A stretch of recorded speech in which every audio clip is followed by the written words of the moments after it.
اللہ تعالیٰ نے حضرت انسان کے لیے ہدایت کے من جملہ ذرائع میں سے ایک ذریعہ کتابیں اور صحیفے بنائے۔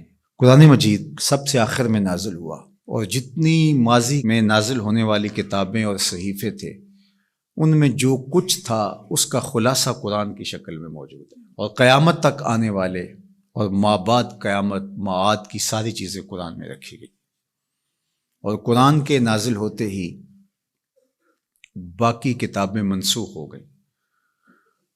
کتابوں پر اعتقاد، یقین، ایمان ضروری ہے، لیکن عمل صرف قرآن پہ ہوگا۔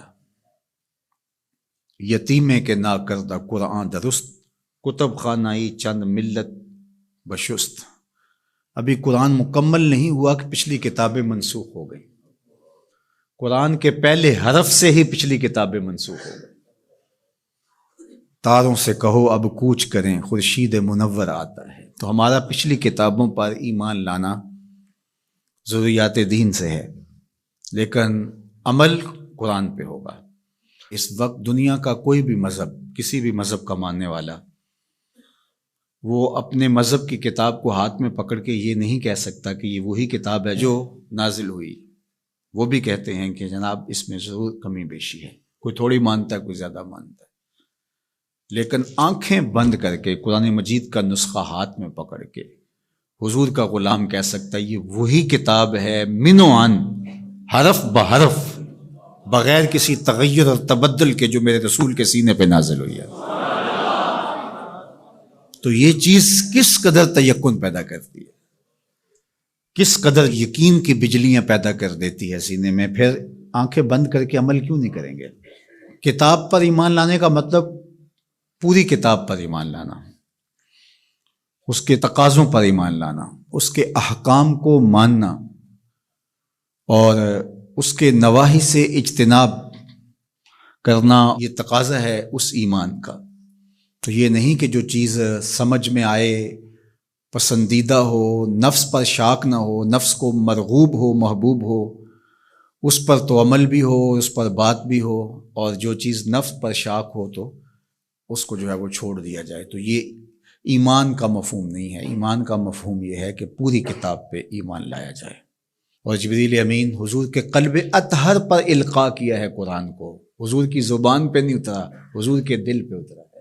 بلکہ جب حضور کے قلب اطہر پر قرآن اترتا تو آقا کریم جلدی جلدی اس کو زبان پہ لاتے، تو آواز آئی لا تحرک بہ لسانک لتعجل بہ۔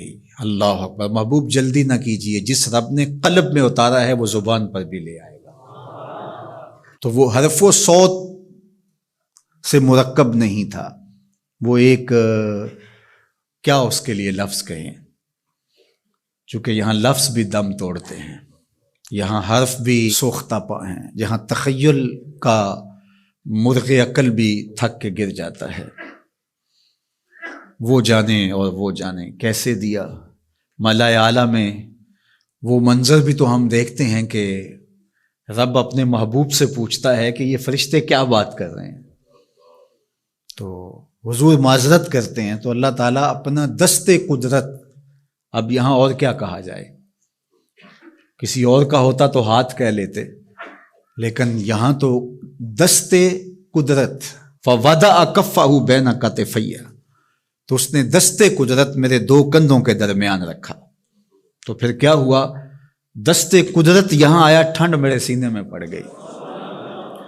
اللہ اکبر، فعلمت ما فی السماوات والارض، تو پھر کوئی کائنات کی چیز رہی نہ جو میرے سینے میں ڈال نہ دی گئی ہو۔ تو یہ ایک اور کیفیت ہے، اس کو آپ اس تدریس سے، یہ جو پھٹی کے ایک طرف استاد ہوتا ہے اور دوسری طرف شاگرد ہوتا ہے، درمیان میں نصاب پڑا ہوتا ہے، ایک یہ ہے، یہ طریق ہے، یہ بھی درست ہے، اس کا انکار نہیں ہے، لیکن یہ کیفیت اور ہے۔ ابسط ردا کا یا ابا ہریرہ، ابو ہریرہ کہا حضور مسئلہ بہت ہے، بہت کچھ سنتا ہوں، پتہ نہیں جاتا کہاں ہے، کہا چادر بچھاؤ۔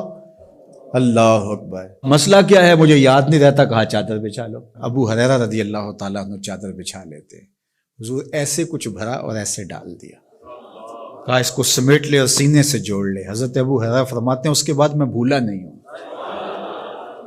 تو وہ کیا ڈالا تھا جو ایسے ڈالا تھا؟ اللہ اکبر۔ تو یہ ساری چیزیں صوت و آہنگ سے جڑی نہیں ہوتی، کچھ چیزیں نظروں سے بھی پلائی جاتی ہیں، اور وہ صفحہ و کرتاس پہ نہیں لکھی جاتی، وہ لوح دل پہ لکھی جاتی ہیں۔ اس لیے فرمایا کہ ہم نے آپ کے سینے پہ قرآن نازل کیا، اور اس کی وجہ بھی بیان کی، اس لیے کہ ہم آپ کے سینے کو قرار عطا کریں، تسکین ملے، قرار ملے، مضبوط کریں آپ کے سینے کو۔ اللہ اکبر۔ تو حق ہے اس کتاب کا ایمان، اور ایمان بھی مکمل کامل رقم